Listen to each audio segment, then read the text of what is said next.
Lee, special guests at the head table, the Nash family, friends, fans, teammates, and players of Butch Nash. I'm Jim Soltaw, and on behalf of the committee, I welcome you to this very special evening, the Butch Nash recognition dinner. I would like to say one thing, Butch, that you may never have had the opportunity to be the head football coach at the University of Minnesota. But I want to tell you, you're our head coach tonight.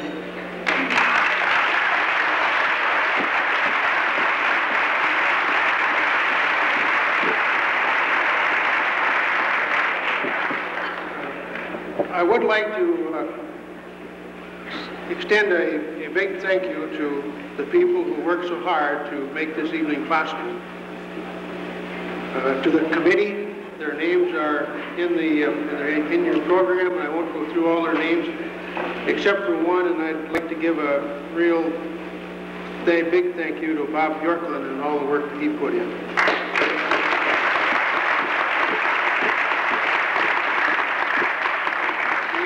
Minnesota ticket office, and boy, what a job they've done. To the sports information department, to the athletic director's office, Paul Giel, the prom center, and the graduate M club, and also the press and the media, radio and television, for the fine job they've done. And let's give them all a big hand. They've done a heck of a job.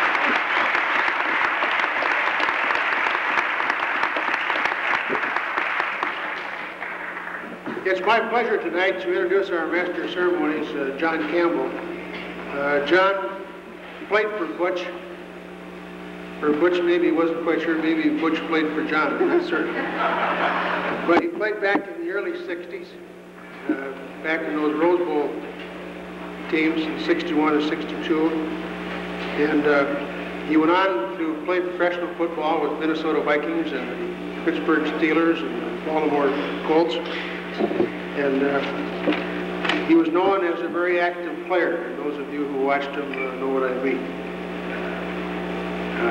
He's got a very quick wit, and he's got a very smooth delivery. And so let's bring John up with a great big warm welcome. John Campbell. John.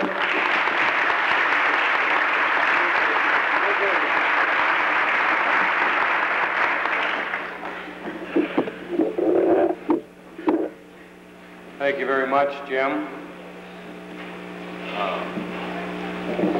It's a lovely introduction. I gave you a lot more material. Oh well. It was an honor to be asked to come and to MC this, and when I asked the committee what type of program that they wanted, and they wanted a sedate, serious, to the point program, no joking around. They wanted somebody to preserve the sanctity of the occasion. I was overwhelmed that they would even think of me.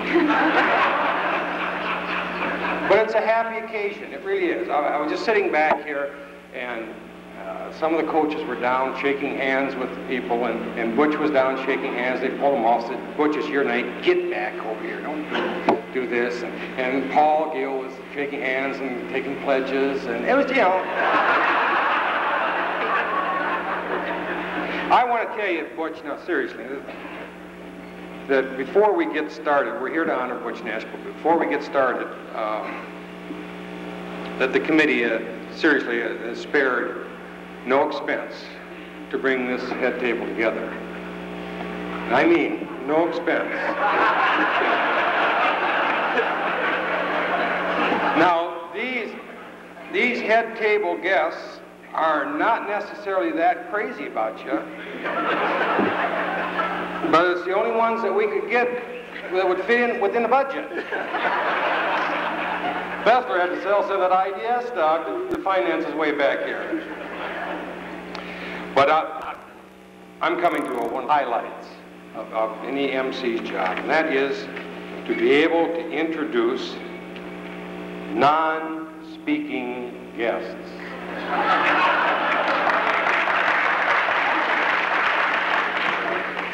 It was suggested that I could start off something like, behind every good man is, and I went, not on your life. How am I going to say that? Alongside of every good man is a good wife, and we have several of them here. And I would like to introduce them to my right or to your left, and if they're to your right, you have your back to me. Mary Jo Salto, do you want to stand up? Go ahead and just remain standing, girls. Go ahead. Hold your applause down. And we got Lillian Lopata, June Stoll, Sue Salem, Lee Nash,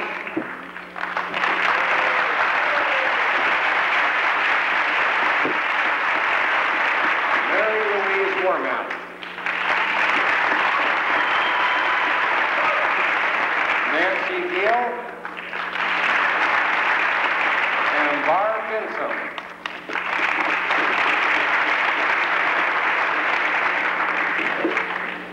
Now, another thing that I take a peculiar delight in is introducing politicians, especially in a non-speaking capacity. It just it blows them away.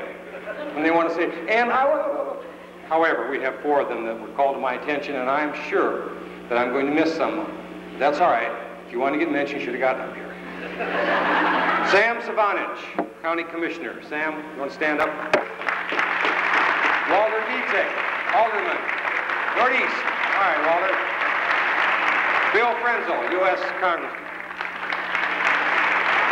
Jim Ramstad, State Senate. Jim, where are you? Way back. Okay, today is kind of exciting for me. It's like walking through the locker room with ties, coats and ties on. And just to see how many M-men and football players and what have you, I'd like, let's hold up the applause down. I'd like all the All-Americans to stand up. Hold your applause now, Johnny. All-Americans, come on, all of you guys have made All-Americans, stand up.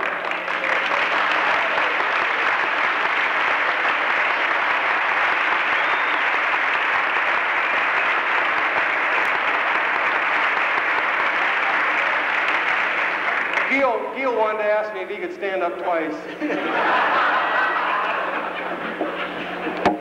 All those who played football for the University of Minnesota, stand up. All those who played football. All right.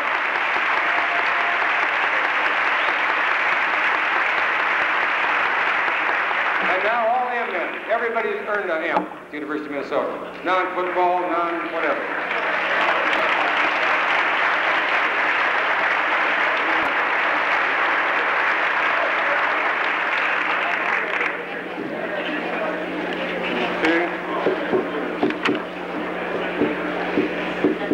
Now, is there anybody here tonight that has never been introduced? Stand up and give, everybody who's never been introduced, never been called to stand up and give everybody a hand. All right.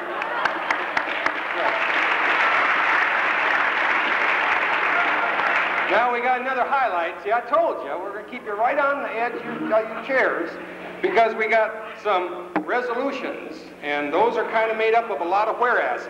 So you got to pay attention because you don't want to miss any of this. Okay, now, first things first. This is serious business. From the state of Minnesota.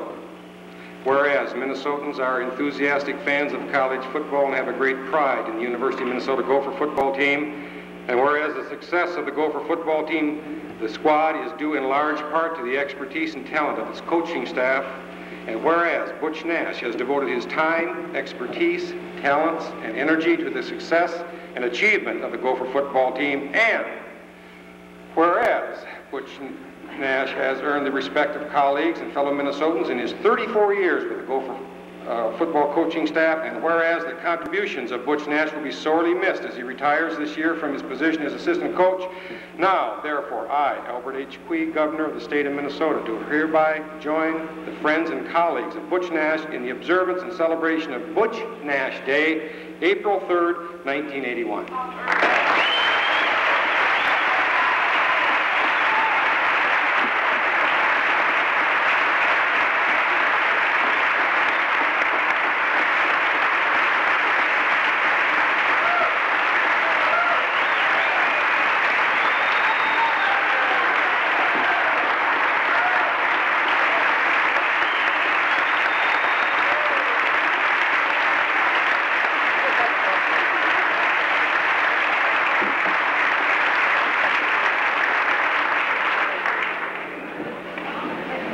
I had mine a couple days ago. Every year. You guys thought that we were dealing with the whereases, didn't you? No, not to be outdone, certainly. Resolution of the City of Minneapolis honoring George Butch Nash by Alderman Walter Dietzig, honoring George Butch Nash for 34 years of service as a member of the University of Minnesota Gopher football coaching staff. Whereas Butch Nash graduated from Minnesota Edison, big deal, in 1934 as an outstanding all-around athlete, and whereas Butch Nash continued his education and athletic career by attending his home state University of Minnesota and excelled in the sports of football under Coach Bierman and basketball. This is not bad yet. And whereas upon graduation from the University of Minnesota, Butch Nash began coaching, which eventually led to a legendary 34-year coaching career with the Minnesota Gopher football team, and whereas through the years, Butch Nash has served under such head coaches as Bierman, Wes Fesler, Murray Warmath, Stoll, and Joe Salem. And whereas Butch Nash, when asked to deliver the pre-game pep talk against a top-ranked Michigan football team in 1977, gave the most dramatic evaluation of what the institution of Golden Gopher football has meant to the state of Minnesota, to its players, and to himself. That immortal pep talk ranks with the greatest ever, even topping those of the legendary Knut Rockne, inspired by the Gophers to defeat the #1 rated Michigan team that day. And whereas over the years, Butch Nash has devoted countless hours of his time and expertise to develop the young athlete's potential and character, and whereas Northeast, that's N-O-R-T-H, Northeast, somebody went on one of the committee meetings and says, you got to say D's and them once in a while so we feel like a part of it too. Whereas Northeast Minneapolis has been the home of Butch Nash, a dedicated first-class citizen for many years, now therefore be it resolved by the City Council of the City of Minneapolis, the Minneapolis City Council, and the citizens of Minneapolis, especially Northeast citizens, recognize Butch Nash's dedication to serving the Minneapolis community where he resides and his commitment to the highest educational institution in the University of Minnesota. Be it further resolved that this, I told you, right on the edge. The City of Minneapolis extends to Butch Nash and his family best wishes for joy, health, happiness in his retirement. Passed February 27th, approved February 27th, and attested to. Now, how's that? Yep. There's a PS on here. Whereas this matter is now resolved, we also want to inform you that your property tax has been increased 47%.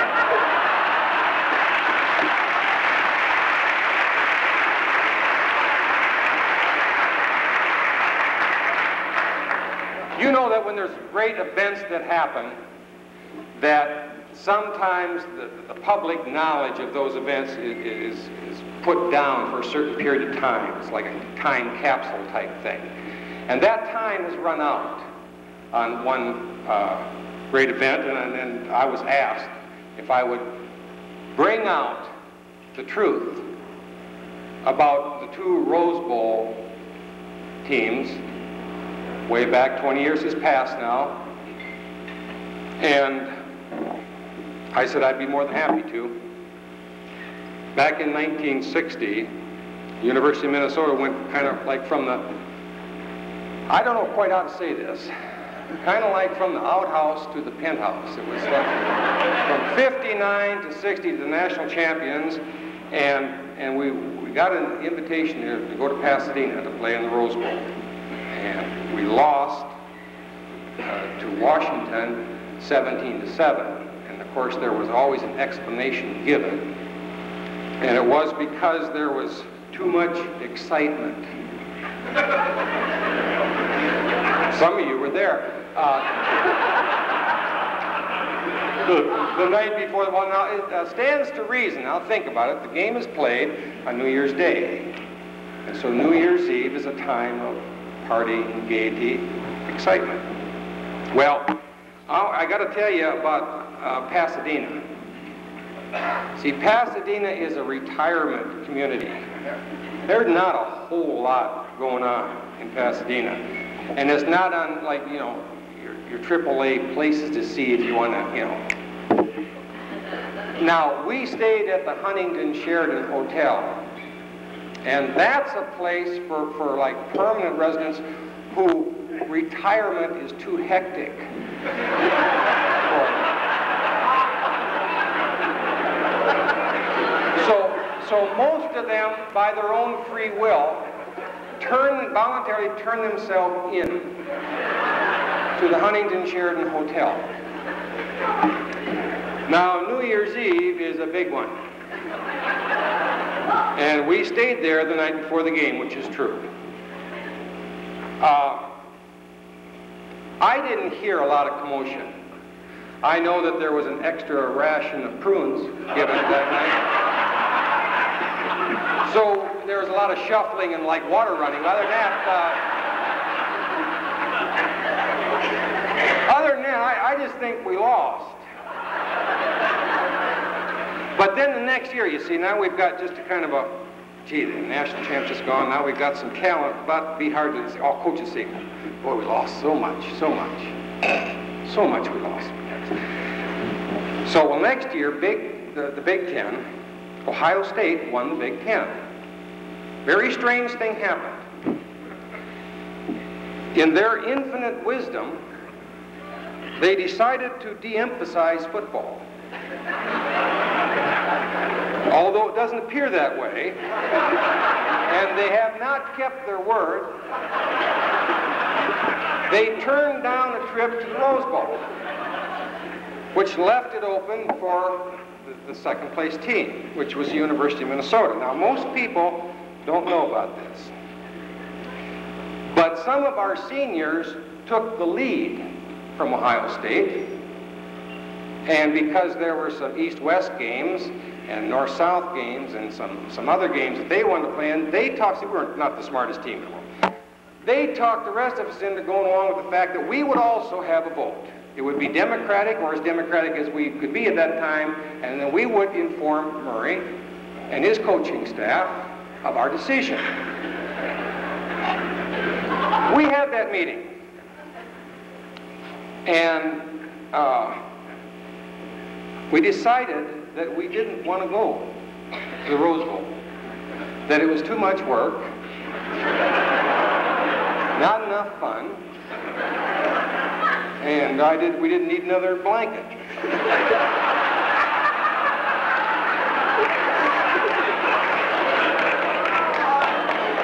And we were kind of sick of bus rides too, I think. Well, see, Murray listened to us. See, a lot of people don't know that Murray, when he was in the service, he was in communications. Since they perfected it, so it goes both ways.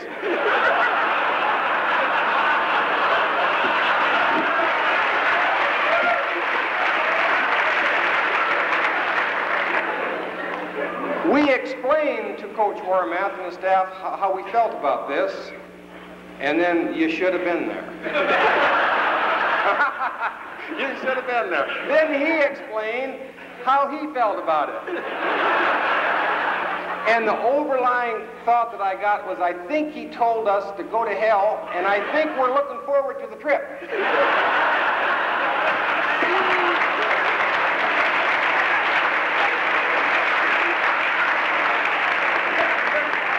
Now it gets serious.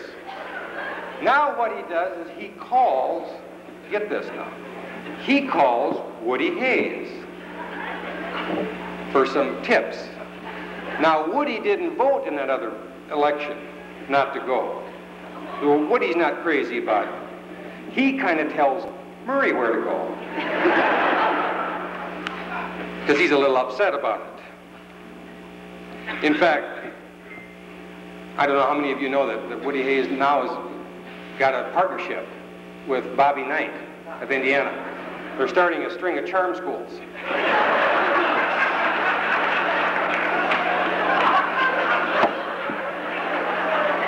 But Woody, when I said that Woody told Murray where to go, now don't let your minds go crazy, because I want to tell you where we wound up. And that was on Woody's advice. How many, and I'd like a truthful show of hands, have ever stayed in a monastery?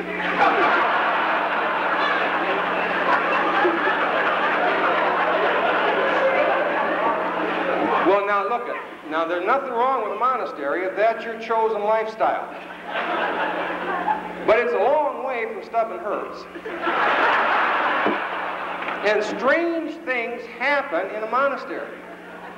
I mean, it's a different lifestyle. Guys, you find yourself walking around with your arms folded, nodding to each other. You kind of shuffle along. Murray and Butch were adorable in those little sandals.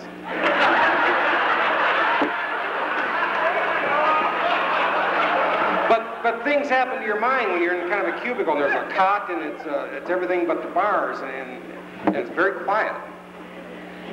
Bob Deegan kept going around saying, I think this is it. Jerry Jones, a good friend of mine, had kind of a smirk on his face half the time anyway, and he kept saying, do you want me to, do you want to tell me about it, my son? That's 3 nights of that, see? But there's a little bit of chanting that goes, I don't know how many people know what goes on, but there's a little chanting that goes on at those places, and you can never quite understand it. I never could. It was...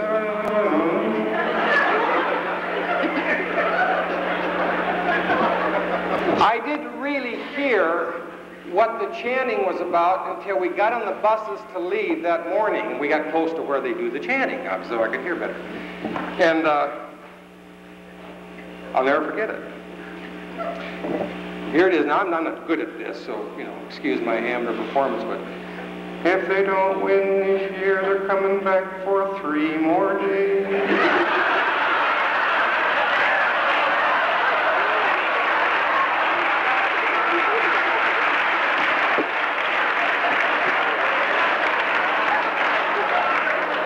Minnesota 21, UCLA 3.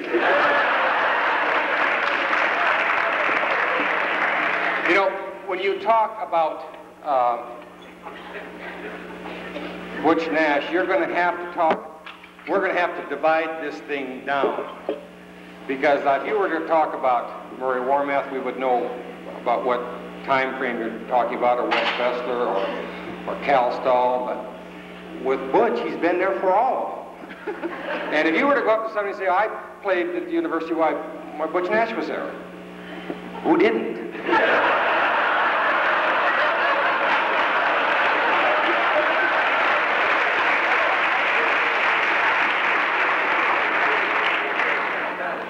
So we got to kind of separate this thing, and I hope you bear with us now. And we're going to try to start from the beginning and then go completely haywire after that. We're not going to follow in any chronological order, just in case you thought you could follow along.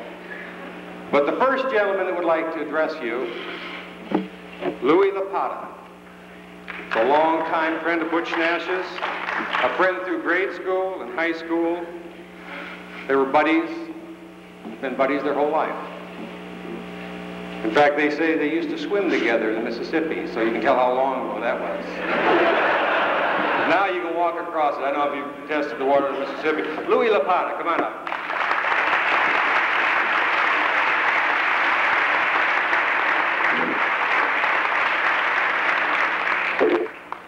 Mr. Toastmaster, guests and friends, I want to reassure you that I'm a non-paid member of the speaking staff, so that ought to ease things a little bit. Now, I'll just go back through our high school years. Butch and I had the privilege of playing with Butch at Edison High School in northeast Minneapolis. We played football, basketball, and baseball together for 2 years, and it was Butch Nash and asked for a basic philosophy of coaching the game and how the game should be played. And he laid down some simple rules for me, which I followed for approximately 21 years of a coaching career, which did me well. I enjoyed my 20 years with a sound, basic philosophy that Butch gave me. How could a man go wrong? The other phase that I want to talk just a minute or so about is Northeast Minneapolis. Let's Northeast Minneapolis give them a hand. Come on.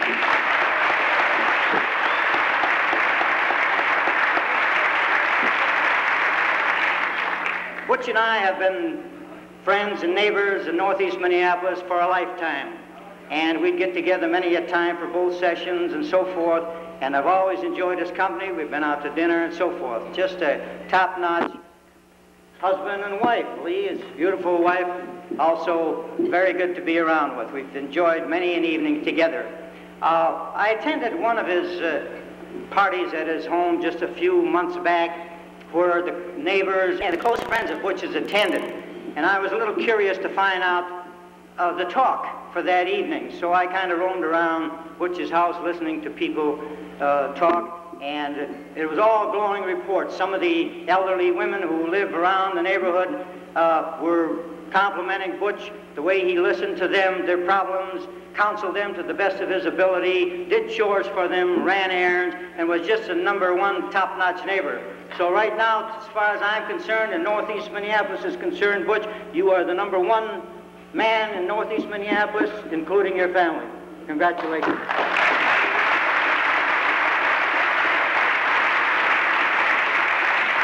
Butch and I have just one problem. We're going to be fishing buddies from now on for quite a while, and I'm looking for some good crappie spots. Any of you people know of any good crappie spots for the next month or so, call 789-5559. I'll relay the message to Butch. We'll be on our way. Thank you.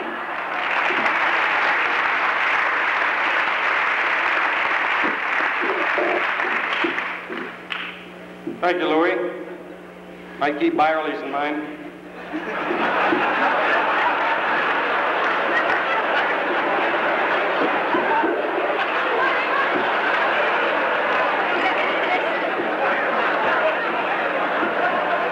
Moving swiftly along, we are now entering the Bierman era.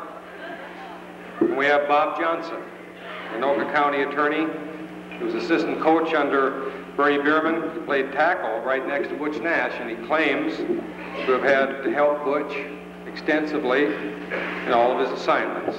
Bob Johnson.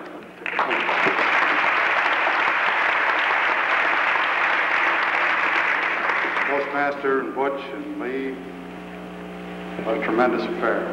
It's just such a great, great time.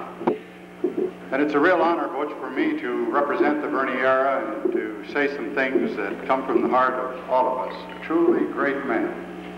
It's many times that you and I have talked back through the years, we talked about Butch being a head coach. But you know, I think there's a plan. I think there's a design to all of this. And Butch is a master teacher. Sure, we all know that. He is so close and he does so much. There's an old axiom that says something to the effect that you are really successful by the influence that you have and what change you have accomplished in this world as a result of your having been here. And Butch, you know, through all of the teaching that you've done, through all the people that you've had touch with, and what is referred to sometimes as almost the laboratory within which young people go when they go into athletics. Under all the trials and problems and stress of that, they learn their limitations, they learn their abilities, they learn how to make decisions and accomplishment. Under that kind of stress, they learn how to win. And you have been their example, you have been their leader, and you have done so much for so many people. You know, he's a great arranger, too. I must tell a little personal story about it. I came back from the Marine Corps more years ago than I want to remember, but we came into Seattle. Charlotte came out and met me, and Lee was there, along with Butch, and so they were going to take us out to dinner. And we went to dinner at a very swank hotel. Now, Lee knows, and certainly knows that I know Fred Astaire, but I didn't know that he could make the arrangements that he did. We went to this ballroom. This is a true story. We went to this ballroom and had dinner. This big orchestra. There were two couples. That's all for the entire evening for for this big ballroom floor, and that was Butch and Lee and Charlotte and I, if you recall. And I always thought it was by chance, but now I guess I think it's probably because he's the big arranger. But Butch, you have that ability to communicate and to really reach out and touch people. And that's where the master teacher comes. You've done so much for so many people in causing them to reach beyond what they had perceived was their ability. You've taught them perseverance, you've taught them honor, you've taught them honesty, you've taught them how to win, you've taught them how to really compete in a very adversarial kind of process, and to do it in a way that is honorable, and do it according to the rules, which makes this country what it is. One of the things in my business that give me great concern is that sometimes I'm afraid the fabric that holds this country together is disappearing. And I think you'd only have to be in my office for a while to see the problems and the trials of young people who go astray, lost their way. And how do you ever get them back on? Well, you get them back because you have people like Butch who really do make that fabric, hold this country together and keep us on the way. So Butch, we who represent the Bernie Bierman era are truly a great man, and we honor you for it.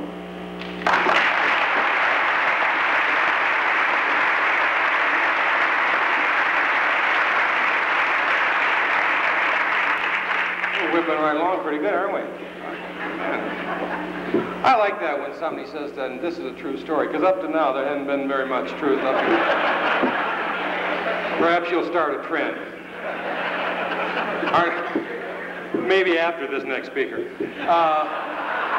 After graduating from the University of Minnesota in 1950, he went to Mound High School and won a title there, and then went on to Utah State, to Denver, Georgia, and Michigan State, where he assisted Duffy Doherty to 60 wins and 32 losses.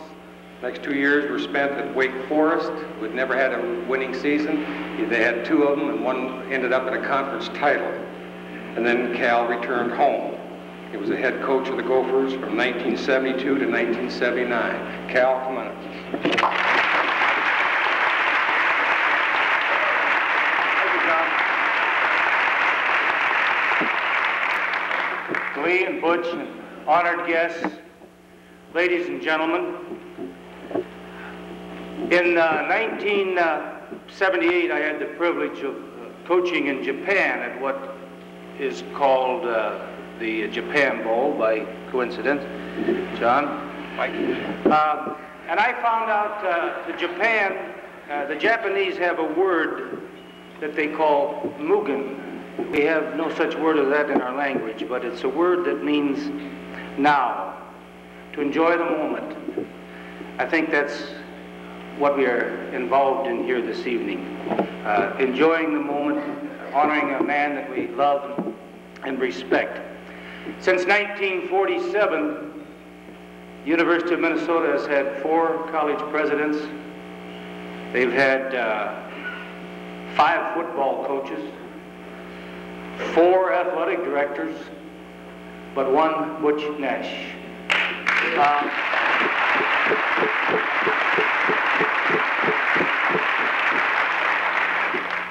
Just to think of all the time and effort they could have saved back in 1947 had they named him head football coach, AD, and president of the university. Dick Cullum said it best, I believe, if you read yesterday morning's Tribune. He said, Nash has every good human quality. He's kind and tolerant. He has a great gift of friendship and of leadership. He is modest, but inspirational.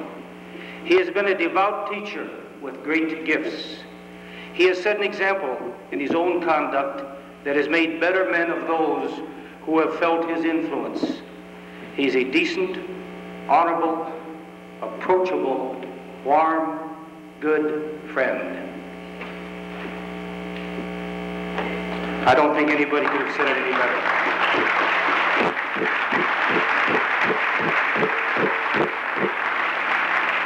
Each of us has a sense of purpose, a sense of accomplishment in our lives. We'd all like to be able to leave footprints in the sands of time. Butch, your footprints will be left with high tops and oblong cleats. But you know, if you're going to leave footprints in the sand of time, you should leave them with work shoes. And I think that Butch has never lost that ability. In my 30 years of coaching, I had the opportunity to be associated with many great coaches. None ever with more loyalty, with greater integrity, and more love for his school and for his kids. A lot of great things happened during my association with Butch. I'll never forget, of course, it's been referred to already this evening, the story of the great Michigan victory and Butch's role in that. That was the most recent, but Butch had a role in many of them over the years. But you know, as the game wound down and the excitement grew on our sidelines, and then all of a sudden the final gun, and there was that surge of our young people going across the field, led by Butch Nash, who could run faster than everybody on the team. And then they were bringing the jug back, and they had it held high. And one of the young said, "For God's sake, Butch, don't drop it. None of us have ever seen it before." The jug and the great Wisconsin rivalries and great battles, and those with Iowa and the rest of the Big Ten opponents over the years have all been a great tradition, just as Butch is a great tradition. I hope that you'll enjoy your retirement, just as I have. Well, I retired for health reasons. See, the alumni got sick of me.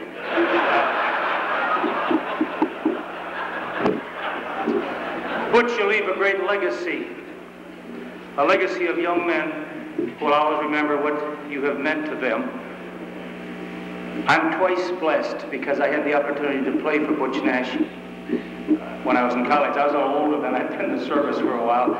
I'll never forget, some 20 years ago, Butch came when I was coaching at Michigan State in East Lansing, and Butch came to scout one of the games. I forget who it was, but you remember that. And Butch came to my home for dinner on Friday night, and my son, who was 12 years old at the time, came home from school and had never met Coach Nash.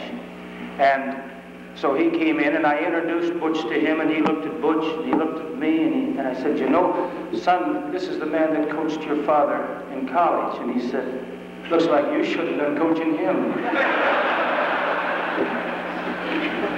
But I am twice blessed to have played for the man, and then had the great privilege some 25 years later to be involved as an associate. Twice blessed, 3 times blessed. For I have had the same privilege that a lot of you in this audience have had, but I have another privilege that I think is extra special that all of you have in this audience. I also have an association of a very good and dear friend. Thank you so much, Butch. God bless you.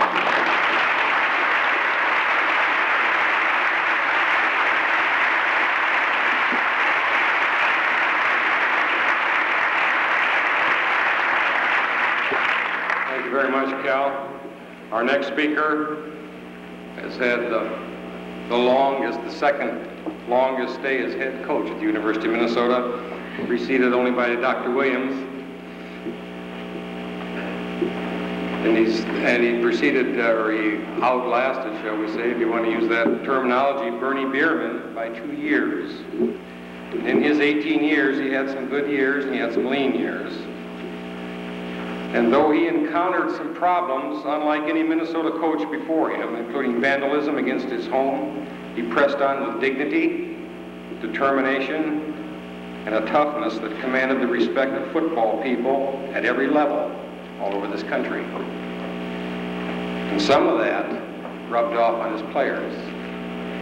Now, before I introduce him, I want to say that he also said that you can win the national championship and go to the Rose Bowl and win the Rose Bowl with all Minnesota talent. And he did it.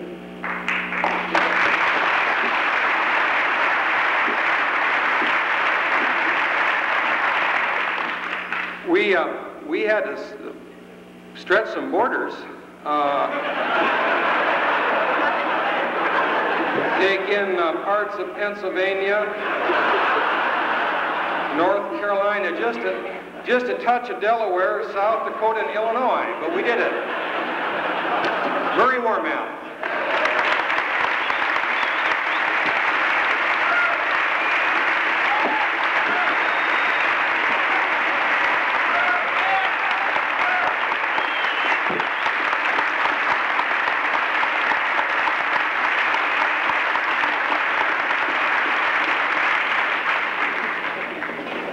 Thank you kindly. Butch and Lee Nash and members of the guests at the head table and Butch Nash fans. There's so many wonderful and fine things that can be said about Butch, and many of them have already been said. And I really expected John this second time up to say that, and I felt that way, that I didn't really need any introduction after the Rose Bowl stories he was telling. But let me talk about you, Butch, tonight for a little while. When I first came to the University of Minnesota, I suspect the best thing that happened to me was when you were added to our staff.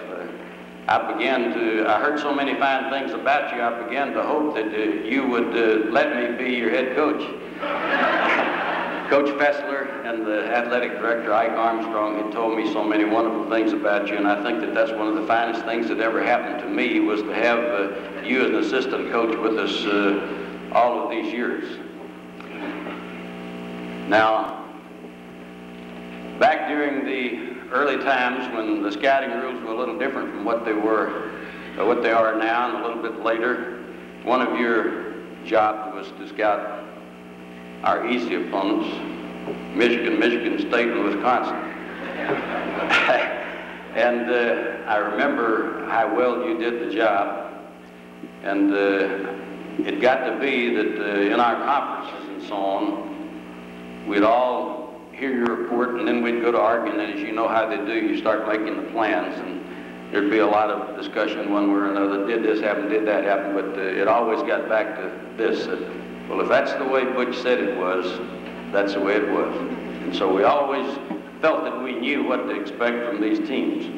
We had the good fortune during one of those stretches to put 4 straight wins on the board against Michigan. We had the good fortune to beat some of these other teams. We had the misfortune to lose some, but a couple of conference championships along the way and a national championship. And Butch, nobody will ever know except me and the coaches that were in there what an important and tremendous contribution you made to the success of the teams that we had, and in that success. And I don't know, I've tried to tell you a lot of times, but I'm sure I've never told you publicly exactly how grateful I am to you for the assistance that you had and gave us.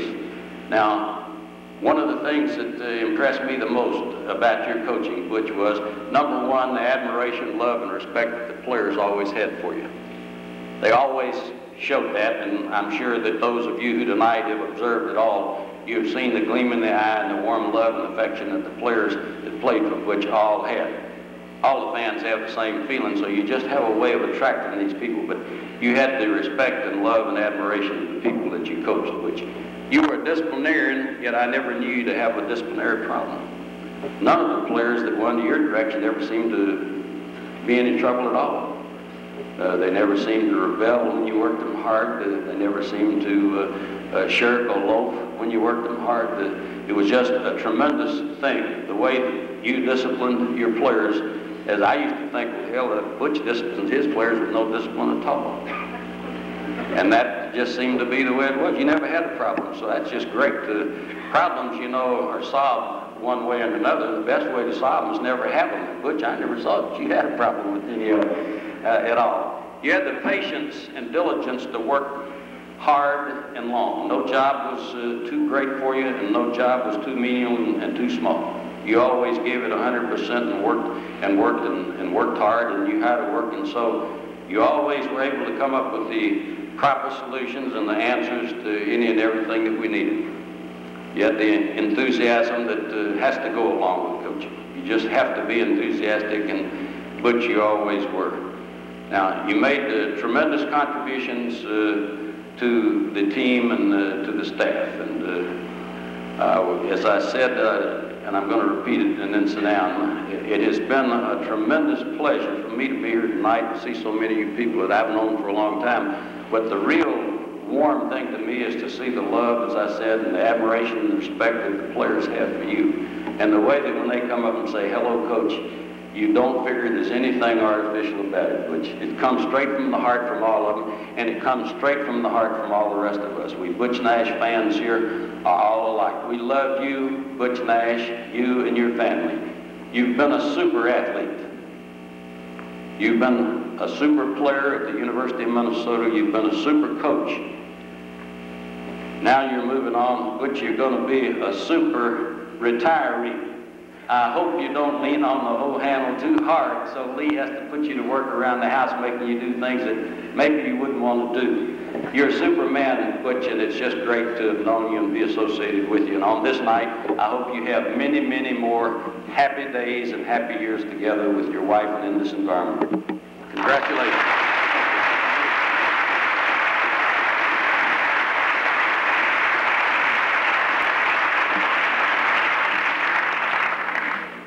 Our next speaker, a quarterback under Murray Warmath, well known and well respected for his ability to ignite and sustain rallies, which he did with consistency. And most people will say that success followed Joe Salem because he was a student of the game, a real tactician, knowledge of how to handle men. But it really started at a Big Ten alumni party with Bob Hope and others.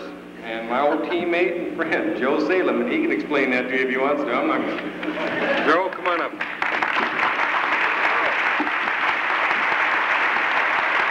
Thank you. What a turnout. I will say this. We got more people here tonight than we had at our Indiana game this year. Tremendous celebrities. Don Riley is here. There's one man conspicuously absent. That's Mr. Sid Harvey. Sid called and apologized. It seems that Bobby Knight has stuffed him in a trash can and expected from Philadelphia, and he said he would return as soon as he got out.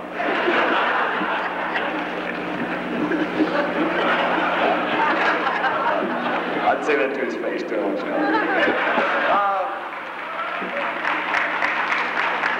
Butch, I've known Butch, I guess, as a player back in the late 50s, and then as an assistant coach, we're on the staff together. And for some reason, Butch is too nice to be brought up on the northeast side of Minneapolis. No, it's the only part of town that they bowl overhand.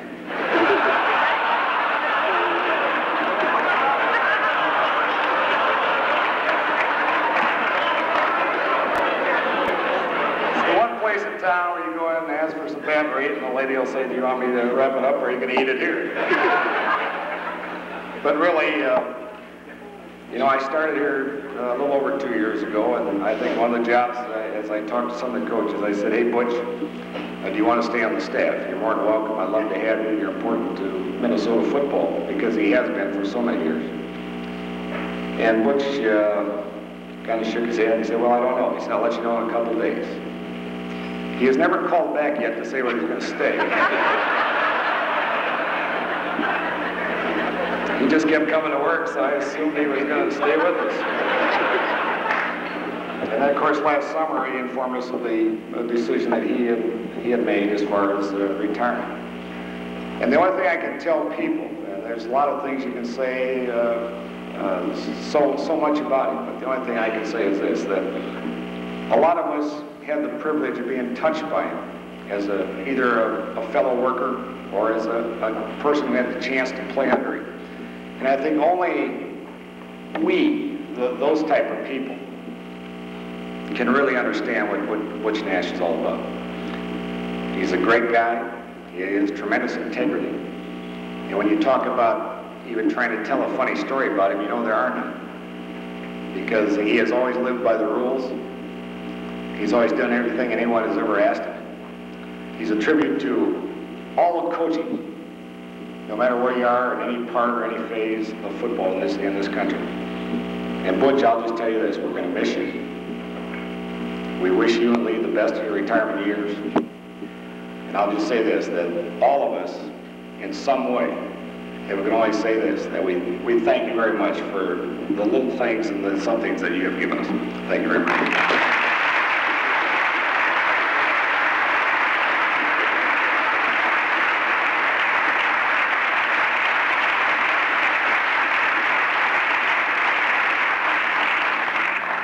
Our next speaker, an outstanding Big Ten athlete for Ohio State, an All-American.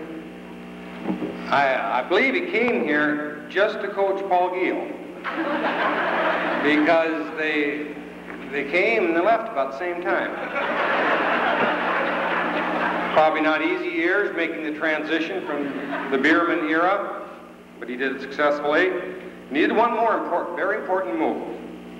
He assigned the end coaching responsibilities to Butch Nash. And now this quote came out of National Enquirer, so I assume that it's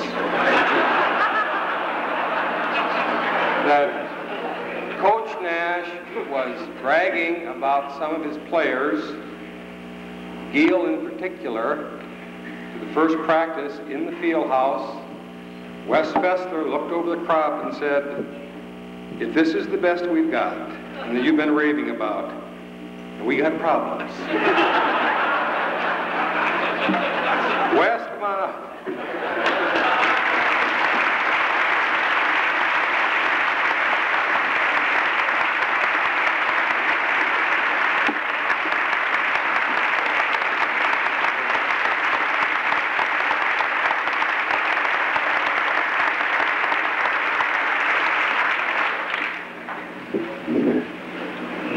Butch, you sure as hell have fooled a lot of people. Justifiably, a lot of wonderful things have been said about you tonight, but I'm not going to add to them. Recently, you played me dirt. You have really got me in the doghouse back home in California. In the way of an explanation, I married a wonderful, wonderful gal 5 years ago, April the 8th coming up. As a wedding trip, we decided to take a tour of Northern California, the coast of Oregon, coast of Washington, gorgeous country. I set up reservations for a 2-week trip. Every night we're in different places all set up. First night we spent in San Francisco, the second in Coos Bay, Oregon, I think it was. The third morning, I spent the whole morning canceling all the reservations. Fourth morning, we're back home in Minneapolis. Now, my wife, Kid, is a wonderful gal, and I think she understood my problems. I think she did. Last summer, she took a 3-week trip to Europe. I pleaded hating travel, so I didn't go. I think she understood. I think she understood. But one thing I know she doesn't understand. I was so sick and tired of traveling that you're wondering what in the world has this all got to do with Butch. Well, it does have a point. But I was so sick and tired of traveling that, well, I just hate to go to Laguna Beach from Laguna Hills, if you know what I mean. Just miserable. But at any rate, Butch came into the picture because he retired. And after swearing that never again would I attend any meeting of any kind, never again would I make a talk of any kind, never again would I wash out dirty shirts and socks in motel rooms, sleeping in those miserable beds and eating strange food. To give you a little idea of the last 5 years of my work life, It still has something to do with Butch, believe it or not. The last 5 years of my work life with IDS, I spent traveling this country, hit every state in the nation. 537 high school assemblies in that period of time. Rotary clubs, Optimist clubs. You just can't imagine the extent of this situation. I was so fed up with traveling that I retired early, moved to California, and swore I'd never again would attend a meeting of any kind. I'd never go to a Rotary Club. I could swing that Rotary Club song backwards and forwards. I could sing it better than the Rotarians could sing it. I've been to so many sports banquets during that 5-year period, you wouldn't believe it. And after a full day of 4 or 5, 6 speeches and meeting with this group and that group, get in a car and drive 100 miles or 150 miles to another city, get ready for the next day. Miserable. But Butch brought the whole thing on because I swore I'd never break that rule to myself. And then Jimmy Sotal called me. I could kill him too. Said, Wes, you gotta come back. I said, Jim, there's no way I can come back. I made a promise to myself. I'm never going to none of those meetings. Well, in about 2 minutes, all the no's had turned to yeses. And I drove to Los Angeles, caught the jet out, washed my shirt and my socks in the sink again. And here I am, paying tribute to Butch, and I wouldn't have missed it for anything.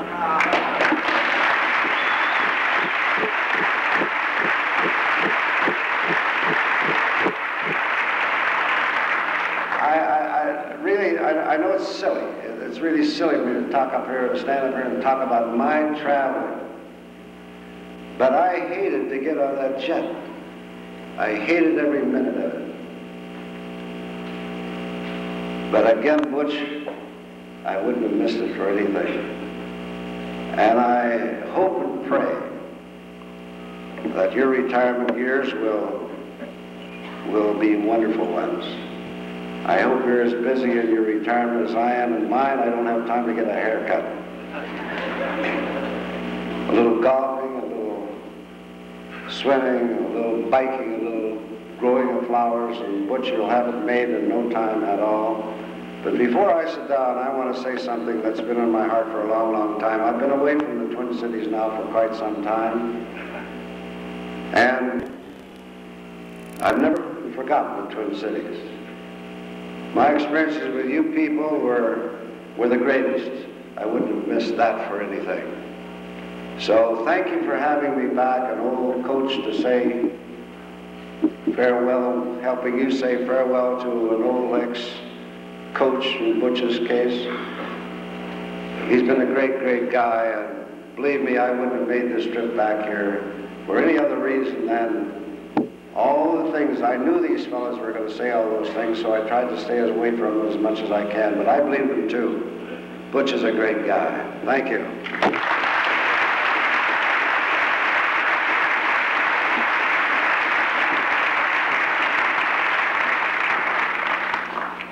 Thank you, Wes. If you ever get in a predicament about those socks, you count on me. If you have to come up here, I got some for you. Well, they have to match. They have to match your outfit. Okay. Next speaker. Everybody up here is kind of, careers are over.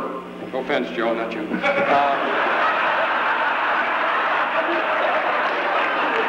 Unless there's some prophecy or something that's... But we have another speaker whose the books are not closed on his career, although there are many offensive backs that wish that they were. And I feel that Jeff Shue is right now the best defensive end in the Big Ten, and he may go down at the University of Minnesota as the second best defensive end of all time. Jeff Shue, come on up.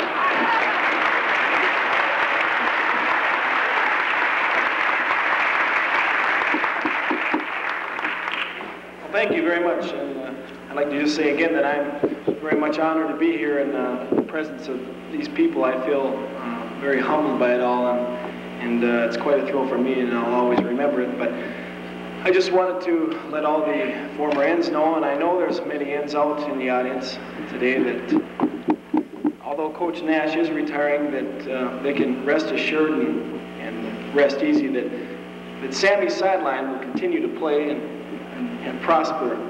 As all the Ends will know, that Sammy was one of Coach Nash's, the way he worded things, that Sammy is probably the leading tackler of all time in the Big Ten.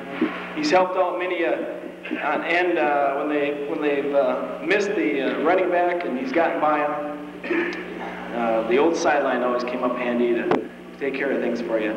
But tonight I'd just like to, I know everyone said a lot about Coach Nash and what their experiences with him. I thought I'd just briefly tell you my 3.5 years at the university with him. I originally came out of North Hennepin Junior College, and I showed a great deal of interest to go to the U. In fact, ever since I went to North Hennepin, my goal was to make it in the Big Ten and only in Minnesota, because that's just where I wanted to play. And I showed a great deal of interest and came down to the university and talked to Coach Nash and Mr. Stoll. And pretty much laid it on the line that I wanted to play for them. I had offers from other schools, but this was my dream and my goal. And Coach Nash called me up one day and said, "You're a Gopher now, Jeff." And of course, that was the biggest thrill that I could ever imagine. And you know, you live on the thrill for a while, but when you get to the time and the place, spring ball and the fall, it all becomes a reality, and you find out just exactly how difficult it is to be a standout in the Big Ten. And I found out the hard way the caliber of play and the players in the Big Ten are unequaled, in my opinion. And Coach Nash worked me hard. He wanted me to be the best I could. I had to overcome some obstacles along the way. He stuck by my side the whole way, and he wouldn't give up on me. He tried to instill in me some poise, confidence that I was lacking, and finally I came around to where he thought by many a player that he believed in, and that's one tremendous quality about him. He sticks by his players, and he lives and dies with them, and I'll always thank him for that. And I'd like to also say that his basic philosophy has rubbed off on me, and something that I'll always remember and take it on to the professional ranks. If I do well or not, it doesn't matter, but through business and my future career, that he always told us all to play with pride and don't give up to the final gun, to the final minute. Never stop playing. And I'll always remember that, Coach Nash, and I want to just thank you for having faith in me and staying with me. Thank you.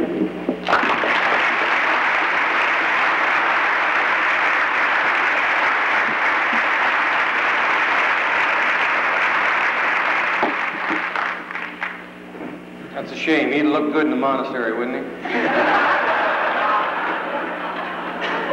Our next speaker, who went around soliciting the dough. Two-time All-American. And his career kind of went from a sneaky fastball, whatever that is, to deceptive speed at halfback.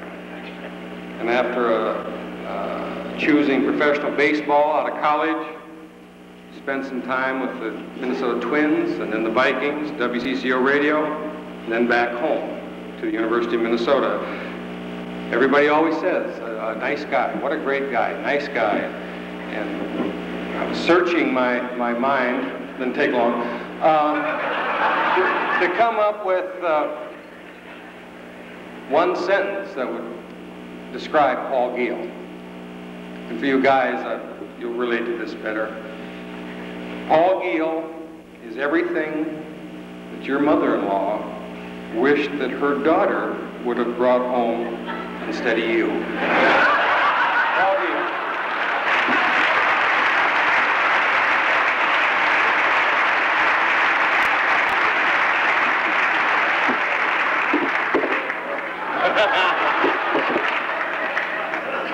That's the Wadena Flash here, John Campbell. The one thing we had in common, my baseball, his football, neither one of us played much, but we were a lot of fun on trips. Wes, it's nice to see you. Even though you used to give me some cheap shots to the news media when you said, I'll never forget it, as I was getting ready for my sophomore year, I remember that comment about if that's the best we've got, when Butch was bragging about the spinning fullback and what we were going to do with the single wing and so forth. When Wes Fesler said he can't run fast enough to keep himself warm, I thought that was really... And I think he followed up with something like, he's small but slow, you know. Wham. Butch and Lee, we're getting to, not meaning me, but the highlights in more ways than one, something that I'd like you to see. But before I do, even though Jimmy Salto was kind enough to touch on it, I would like, as the director of the men's program at the University of Minnesota, to thank John Campbell. I can still remember you catching that pass. I thought for sure you'd drop it with those hands of yours when Sandy Stevens hit you, and we had to come from behind to beat Michigan and go to that first Rose Bowl. Jimmy Salto, who I threw the ball to a few times, he was able to hang on to my hanging fastball. Minnesota, played in the early 50s, who just knocked himself out along with Bob Bjorklund, who played on those great late 30 and early 40 teams, who was a co-captain. And all the members of the committee, the Northeast guys, the Edison guys, and all of you people. This is a tremendous turnout. Marion Rahala of the ticket department. Marion, thank you so very much for all you did. And you did it on the Clayton Tonemaker thing, and every time that I come calling saying we've got something coming up and I need your help, I appreciate it. Above all you people turning out for someone we've talked about, and I will just say this, everything that's been said before goes for me too, and I think he's the finest man that I've ever met. I would like to read something that will not be a whereas, and it'll be brief, but it is very sincere because it comes from the mayor of the city of Minneapolis, Donald M. Frazier. This Distinguished Service Award by the city of Minneapolis, Minnesota, in recognition of distinguished service on behalf of the betterment of community life in the city of Minneapolis. This certificate is awarded to Butch Nash, who has earned the gratitude and appreciation of the city of Minneapolis. Donald Frazier, mayor of Minneapolis, April 1981. Butch?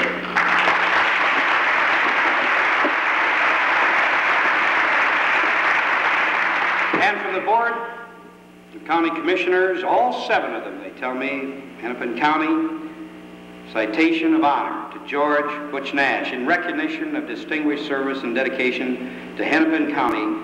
This certificate is awarded with the gratitude of the Board of County Commissioners, April 3, 1981. Another one, Butch.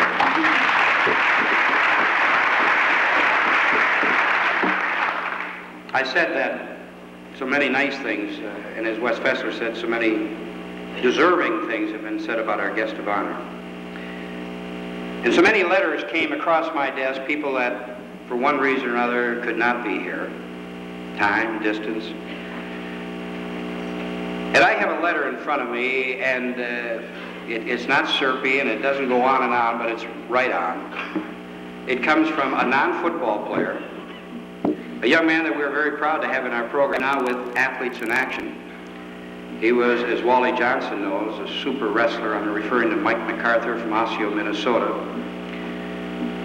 A Big Ten wrestling champion. Just to give you an idea, without going on and on, this fine, young, competitive epitome of a student athlete was 49-2 his senior year in wrestling. Dear Paul, I just received the mailing on the Butch Nash Appreciation Night, and even though it's impossible for me to be there, I wanted to send my best wishes for Coach Nash. I really never knew him well when I was assisting Wally or competing there, but many times during the noon hour, I would go down to the wrestling room to run and lose weight. And Coach Nash would be down there also. His dedication to the athletes, his fellow coaches, and the University of Minnesota in general was a great example to many of us. I hope I can work and serve the Minnesota athletic program the same way I always saw Butch Nash serve. Mike MacArthur, former assistant wrestling coach and wrestler from the University of Minnesota. I think that is right, Andy.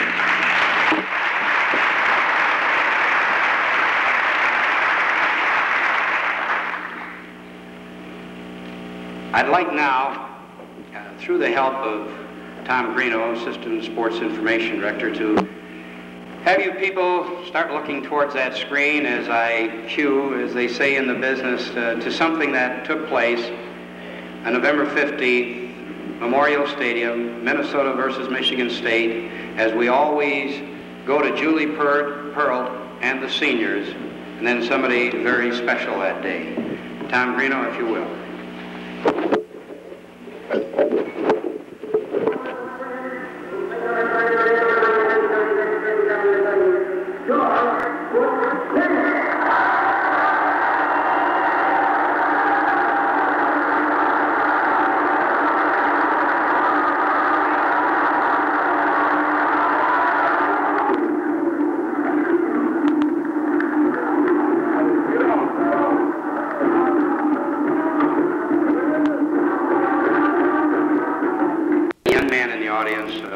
Sort of over time. He happens to be Jim Dutcher's son, Brian, who's back there with a videotape, and he's been videotaping this entire program tonight. And Brian, you better not butcher this one up. I'll tell the dad, and he's got enough heat right now, you know, he doesn't need you.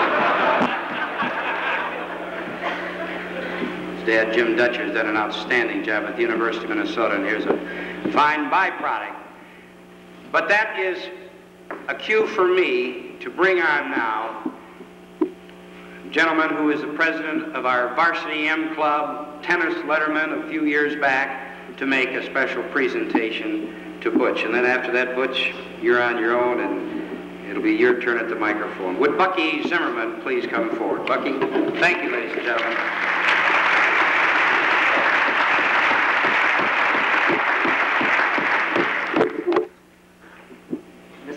Butch, it's a real privilege for me to come here as a representative of the M Club to make a presentation to Butch Nash. It's quite strange. I've grown up in this community. I went to high school here. I went to college at the university. I went to school at graduate school and law school at the university after that. I spent many years on the board, and now as president of the M Club.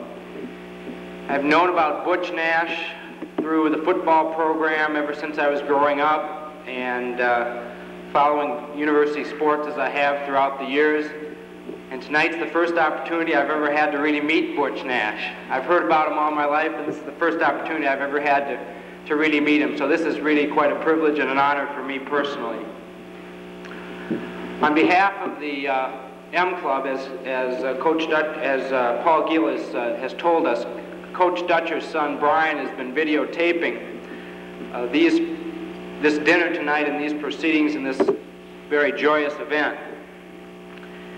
So what could be more apropos for the M Club to do than to present to Butch Nash and his family a means to play and replay and relive these days in this evening by giving him a videotape recorder for which to play the tape that's going to be presented to him at the end of this dinner.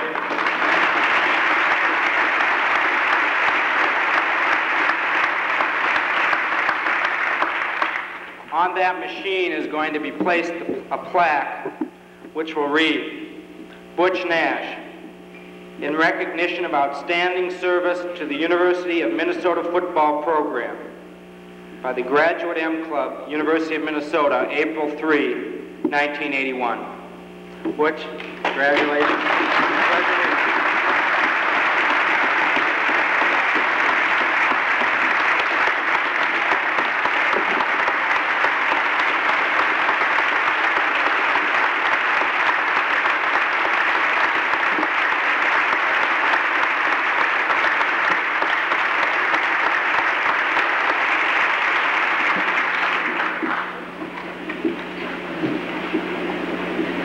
John, honored guests, friends, I know this has been a long program, and I don't want to prolong it too much, but I think there are certain things that I just have to say. First of all, I was really amused at John's talk about the monastery. I want to tell you a little story about it myself. And Saturday night, as I remember, we played the game on Monday, and Saturday night we went downtown in Los Angeles for a Big Ten party. And after the party, we boarded the buses and we went directly to this monastery. And it was back in the hills of the mountains back there, and I never saw a darker place in my life. I was scared myself. I remember we drove through there, and they had outside, they had different statues of the Stations of the Cross and so forth, and I remember Bobby Bell, and I think there's some others were sitting back in the bus, and Murray had told the kids that as soon as we get there, you all go get to bed. And Bobby Bell says, man, he doesn't have to worry about me going outside.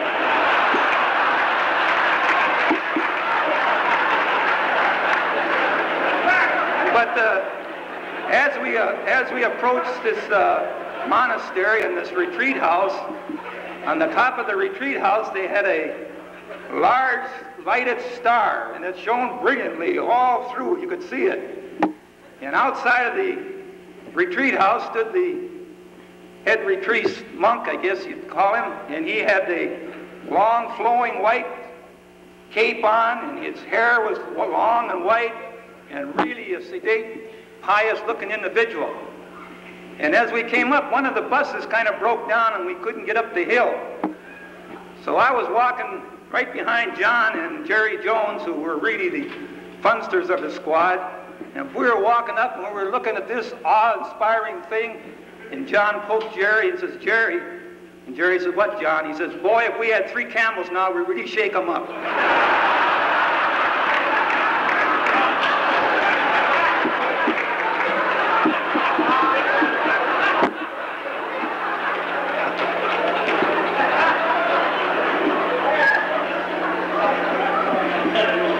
But I don't think any of us that were there will ever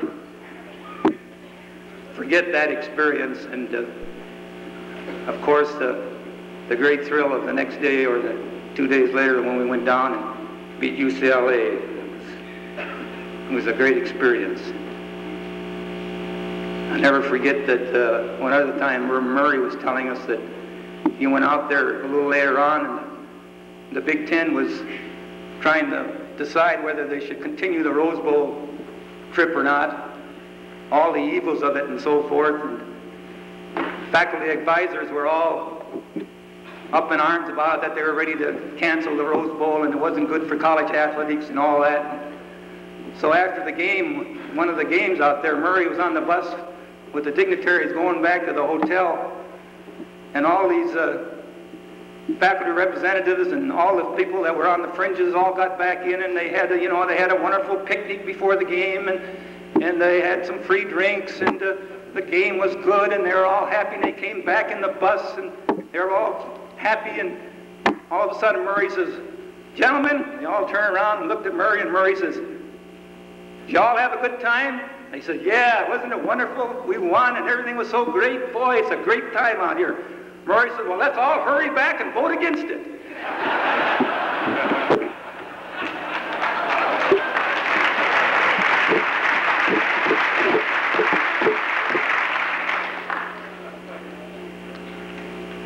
Cal kind of hit it on the head, I think, when he said he was a double blessed man.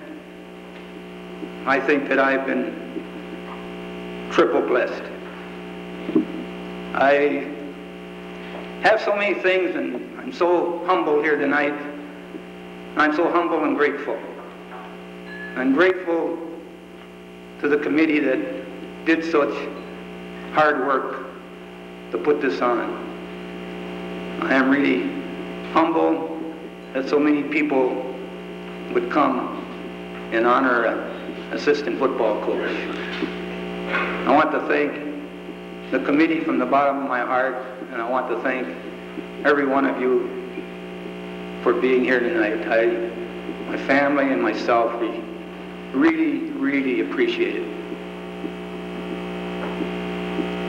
I want to thank, I'm grateful to my father and mother, who hard-working people. I didn't have a dad long. I died when I was 12. But my mother, God bless her, gave me so much encouragement.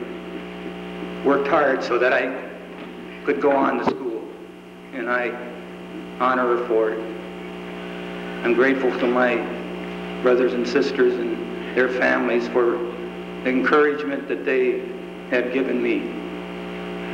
And of course, I'm grateful to my immediate family, my sons and daughter, for sticking by me, giving me encouragement and the love they've shown to me.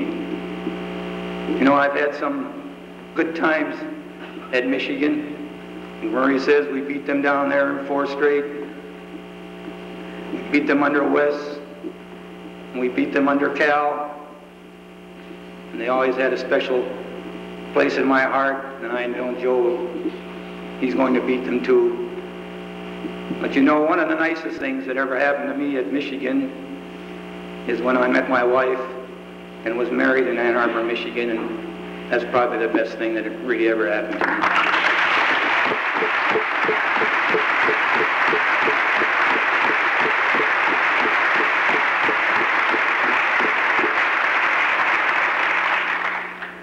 I'm proud of my heritage. I'm proud of where I came from, Northeast Minneapolis.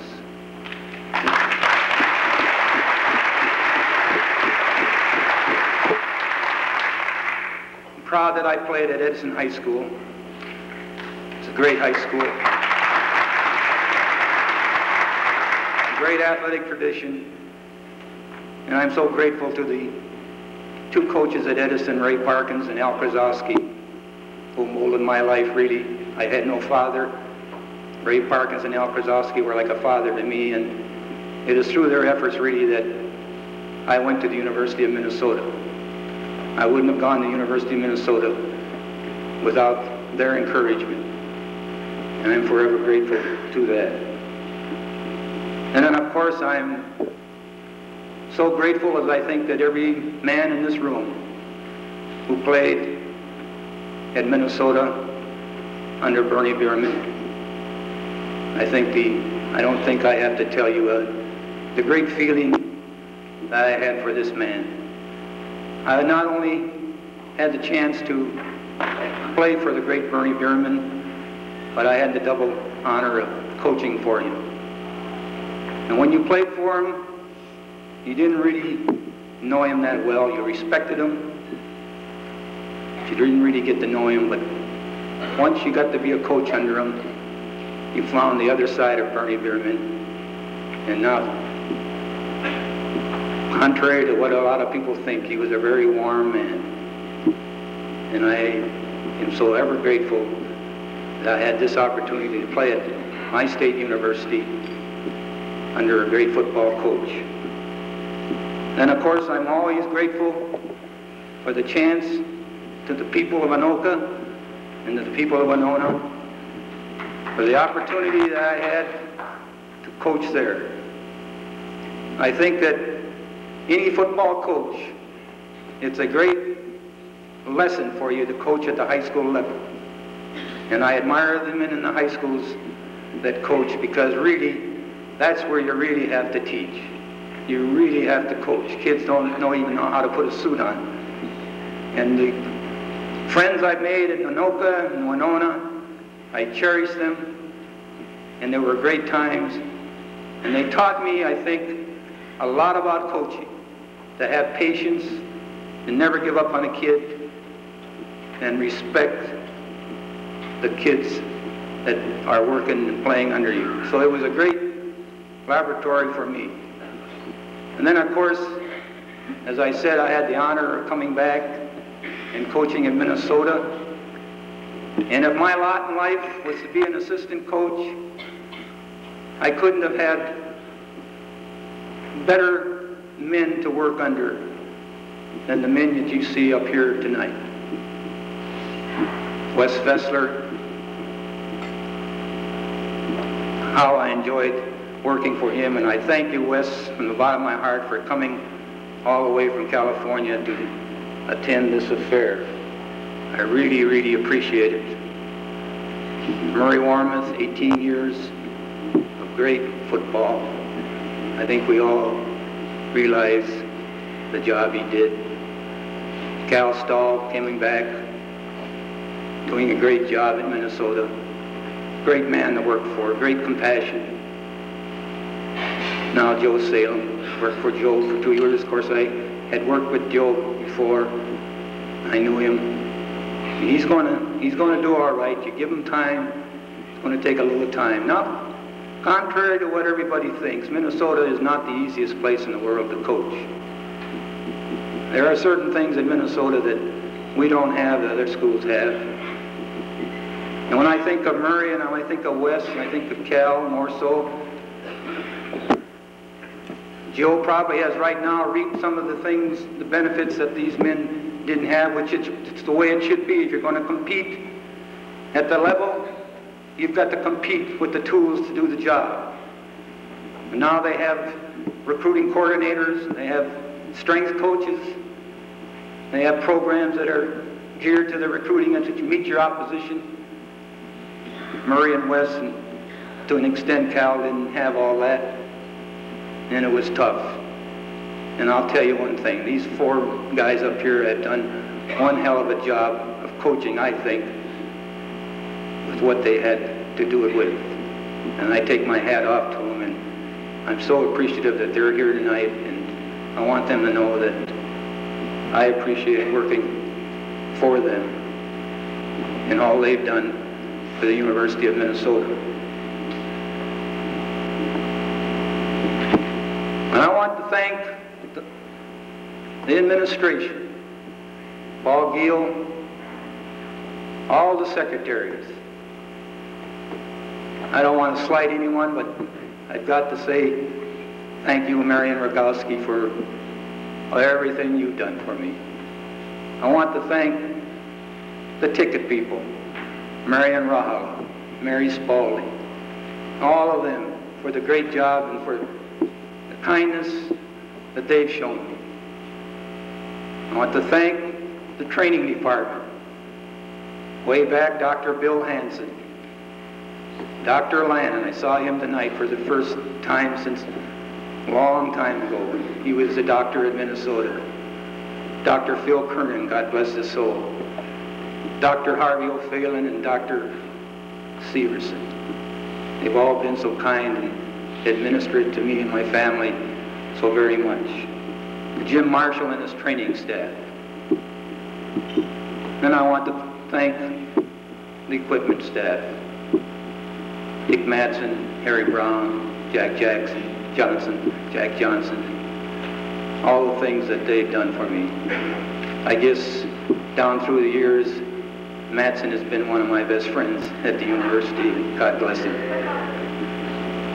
And then, of course, I've got to say that I've been so appreciative and happy to work with the men that probably were closer to me than the head coaches were. That's the assistant coaches. And one of the sad things in coaching was that when one staff left, a bunch of great men left also. And it was hard to see a bunch of fellows that you'd worked with for 4, 5, 6, 7, long time, pack up and leave with their families.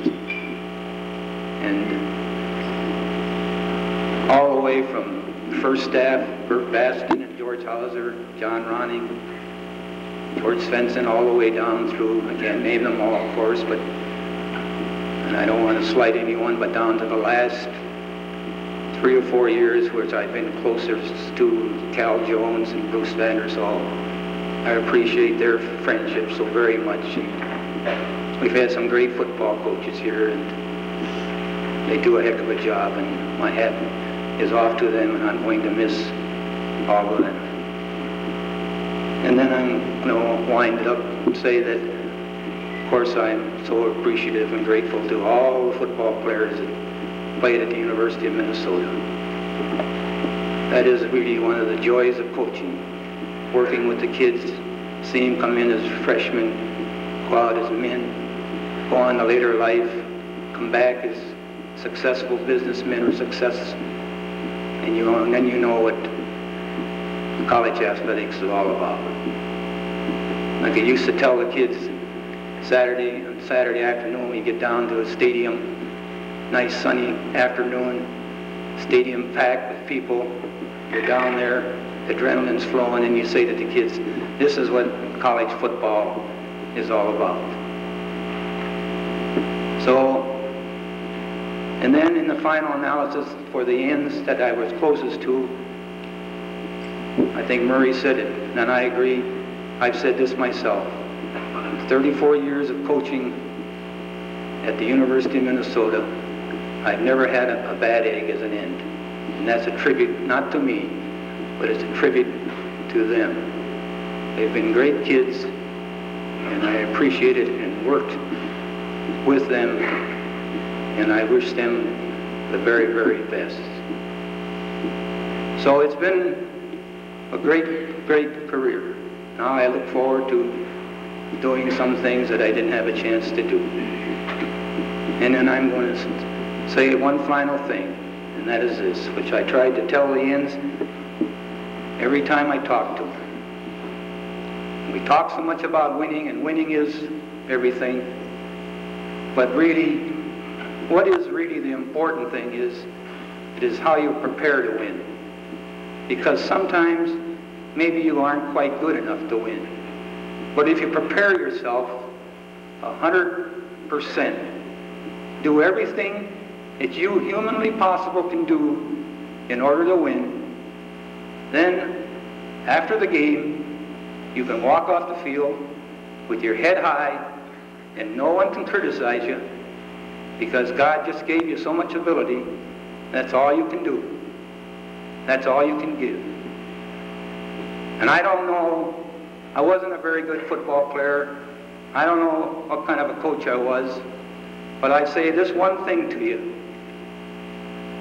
that through it all, as a player and as a coach, I gave it everything I had.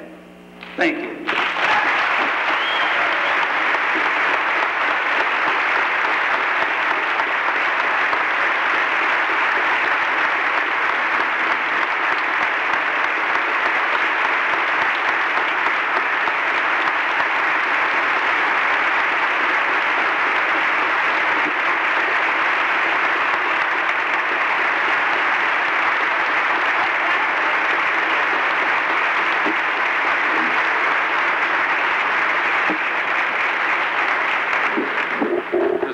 One final thought. I've got some telegrams here, and in the interest of time, I'm only going to read a couple of them. Dear Butch, I'm sorry I can't be there when you're introduced, to stand and applaud and to cheer for you and the great things that you've done for me and for so many others.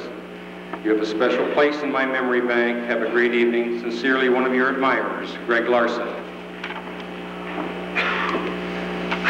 Sorry, unable to be with you and your friends tonight. You have meant so much to many of us, and with your examples of loyalty and honesty, pride in conjunction with your competitiveness and teaching, I know that myself and everyone here tonight is a better person for having Butch Nash as a teammate, a coach, and a friend. Bud Grant, Minnesota Vikings.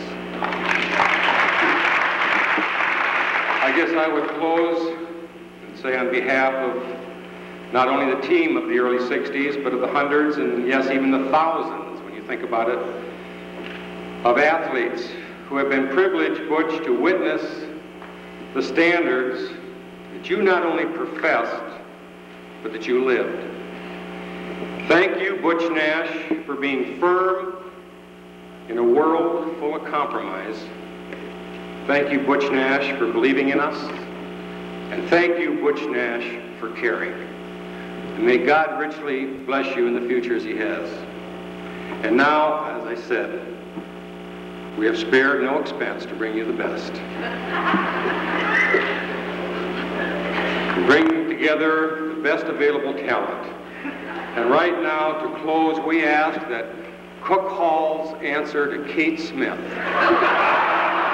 come in and close with the University of Minnesota rouser. This is by personal request of Butch. Wally, where are you? Come on.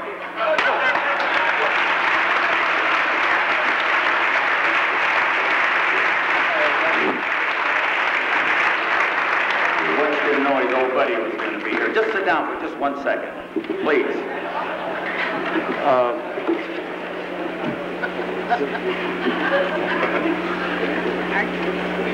Yeah, I don't believe these three wonderful youngsters, I'm going to call them youngsters because I've been associated with them for a long, long time. Patty Nash, Larry Nash, and Mike Nash. Where are you? Got it. Come on, stand up, please.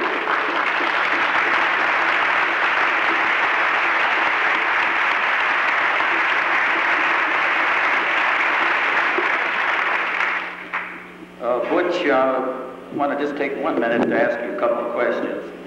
You and I have been buddies for a long time, and there have been times that I kind of wondered whether I really was your buddy.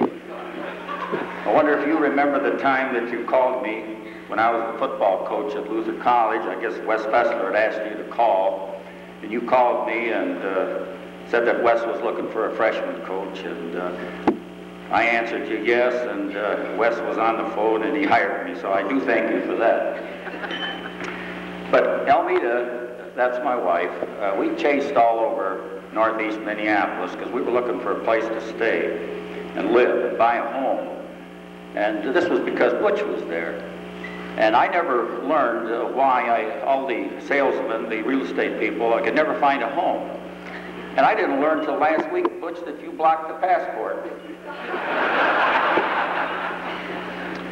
And then I used to help you. I was a freshman coach, and then of course in the fall, early fall practice, and in the spring, Butch had to have an assistant, and the coaches always thought, well, these freshman coaches, they ought to be able to learn a few things, so they had me help Butch. And I always appreciated the way you would have me move the dummies around using my talent so that the ends could do their blocking. And then the unkindest cut of all, Butch, was the time that we attended the party. We used to attend these fundraisers and so forth, and they were a real lot of fun. But at this particular one, Butch and I both showed up with the same sport coat. And I said, gosh darn it, Butch, I think I'm going to bury mine. And you know what he said? He says, yeah, don't bother to take it off. Well, listen, anyway, I just want you to know the feelings that I have and my family for the Nash family. We've had a lot of good times together. And my family, we kind of say I love you a lot of times during the day as a way of greeting, and we kind of shortened that to love. Well, we kind of passed that down to the Nash family, and so as a way of greeting each other, in parting, we always said love. So from the Johnson family to the Nash family, love. Okay, now we're going to change the subject. Would you please rise, and we're going to sing the rouser for Butch. Okay, we're going to sing 2 stanzas, and we'll go 1, 2, 3, and let her go. So here we go. 1, 2, 3, go. Minnesota, hats off to thee, to our colors, we shall ever be firm and strong, united are we. With a rah-rah-rah for Salem, rah-rah-rah-rah-rah for the U-L-M. Okay, once more. Minnesota, hats off to thee, to our colors, we shall ever be firm and strong, united are we. Rah-rah-rah for Salem, rah-rah-rah-rah-rah for the U-L-M. Thank you very much.